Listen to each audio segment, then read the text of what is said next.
Assalamualaikum warahmatullahi wabarakatuh. Perkenalkan, saya Ragil Anindya Sudarsono dengan NPM 233111010PM dari kelas TK 22B. Saya berasal dari kelompok 6 graf. Di sini saya akan menjelaskan materi tentang graf.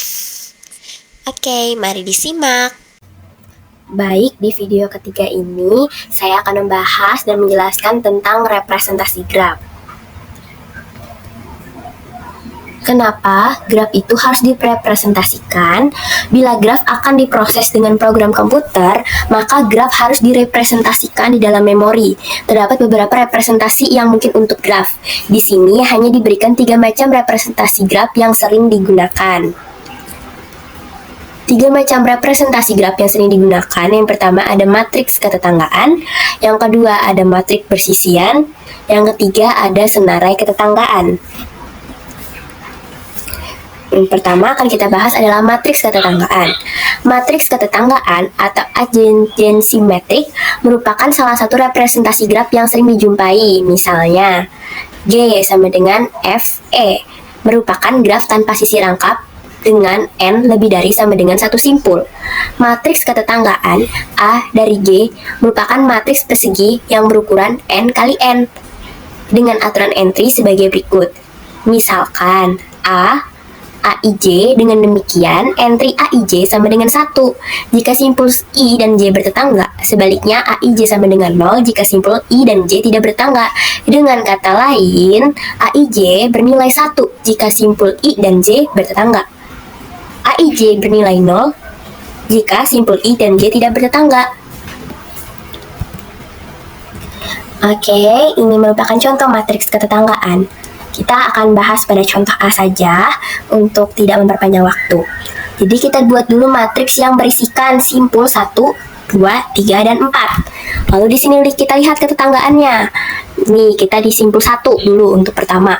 Apakah simpul 1 ini bertetangga dengan simpul 1? Tidak, maka dituliskan dengan 0. Lanjut ke simpul 1. Apakah bertetangga dengan simpul 2? Jawabannya iya, maka dituliskan dengan 2. Selanjutnya, apakah simpul 1 bertetangga dengan simpul 3? Ya, maka ditulis 1. Apakah simpul 1 bertetangga dengan simpul 4? Tidak, maka ditulis 0. Begitu seterusnya.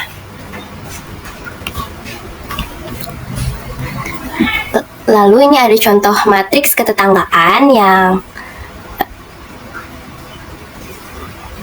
pada graf sisi ganda. Karena di sini kan ada bertuliskan ya, kayak banyak gitu, ada E4 macam-macam. Jadi kita lihat apakah 1 itu bertetanggaan dengan 1? No, jawabannya tidak, jadi 0. 1 apakah bertetangga dengan 2? Di sini hanya ada E1, maka hanya dituliskan 1. Apakah 1 bertetangga dengan 3? Di situ ada E4 dan E3, maka dituliskan 2. Apakah 1 bertetangga dengan 4? Tidak ada garis sama sekali yang menghubungkan, maka ditulis dengan 0. Begitupun seterusnya. Lalu ada derajat simpul matriks ketetanggaan dengan syarat berikut. Yang pertama, untuk graf tak berarah, DFI-nya itu sigma N yang dengan J-nya sama dengan 1 itu AIJ. Untuk graf berarah, derajat VJ-nya jumlah nilai pada kolom J. Untuk D out-nya di VI itu jumlah nilai pada baris I. Oke, langsung saja kita praktikkan. Ini pada contoh A ya. Derajat pada simpul 2 itu pada gambar di samping ini. Kita lihat nih 2 menyamping. Itu ada di pada bersisi dengan sisi satunya 1, bersisi dengan sisi 2-nya 0, maka 1 ditambah 0. Terus pada sisi 3 dia bertetangga juga, maka 1.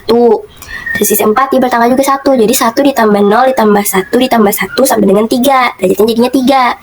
Terus sama juga pada simpul 3 pada gambar ini tuh. Dia ada 1. 1, 0, 1. Jadi ditambahin sama dengan 3 juga. Lalu graf berbobot pada matriks ketetanggaan itu kayak gimana? Jadinya seperti ini, kan ada bobotnya sendiri, ada 12, 8, 10, seperti itu ya. Jadinya kita tulis A, apakah bertetangga dengan sisi A? Jawabannya kita tulis infinity atau tak terhingga. Ini A bertetangga dengan B, iya, dengan bobot 12, kita tulis 12. Nah, tanda infinity ini menyatakan bahwa tidak ada sisi dari simpul I ke simpul J atau dari simpul I ke simpul I itu sendiri, sehingga AIJ dapat diberi nilai tak terhingga. Oke, selanjutnya ada matriks bersisian. Matriks bersisian atau insidensi matriks, kadang juga disebut dengan matriks keterkaitan, menyatakan kebersisian simpul dengan sisi pada suatu graf. Berbeda dengan matriks ketetanggaan yang menyatakan ketetanggaan dari simpul-simpul pada suatu graf. Misalkan G sama dengan VE adalah graf dengan N simpul dan M sisi. Matriks kebersisian dari G berordo N kali M.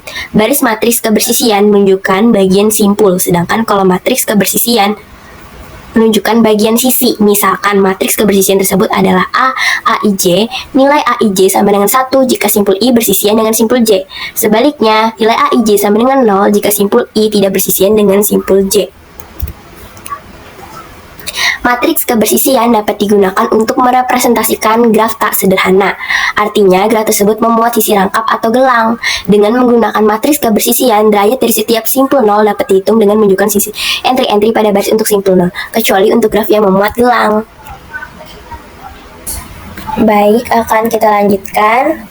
Untuk contohnya, di sini ada simpul 1, 2, 3, 4 dengan sisi E1 sampai E6. Di sini mari kita 1 itu bersisian dengan sisi E1, maka ditulis 1. 1 bersisian dengan E2, maka dituliskan 1. Nah, terus 1 di sini kan tidak bersisian dengan E3, jadi dituliskan 0. 1 bersisian dengan E4, maka kita tuliskan 1. Dia tidak bersisian juga dengan E5, dituliskan 0. Tidak bersisian dengan E6, dituliskan juga 0. Baik, begitu juga seterusnya. Selanjutnya, yang terakhir ada senarai ketetanggaan. Kelemahan dari matriks ketetanggaan muncul ketika graf memiliki jumlah sisi yang relatif sedikit, sehingga matriksnya menjadi jarang atau sparse, dengan banyak elemen berisi nilai 0, sedangkan elemen yang bukan 0 hanya sedikit. Dari segi implementasi di dalam komputer, kebutuhan ruang memori untuk matriks jarang cenderung boros, karena menyimpan elemen 0 yang sebenarnya tidak diperlukan. Untuk mengatasi permasalahan ini, solusi yang digunakan adalah menggunakan senarai ketetanggaan. Senarai ketetanggaan menyajikan daftar simpul yang bertetangga dengan setiap simpul di dalam graf untuk menghindari pemborosan ruang memori yang terjadi pada matriks jarang. Baik, untuk contoh senarai ketetanggaan, di sini ada simpul 1, 2, 3, 4 untuk contoh A. Itu simpul tetangga dari simpul 1 itu ada simpul 2 dan 3. Kita lihat dari sisinya.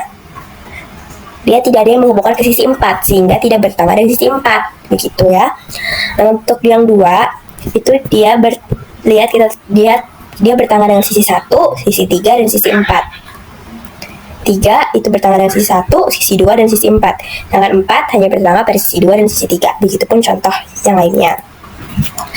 Baik, saya rasa cukup untuk penjelasan dari materi ketiga saya, yaitu representasi graf. Kurang lebihnya saya mohon maaf, saya pamit undur diri, terima kasih.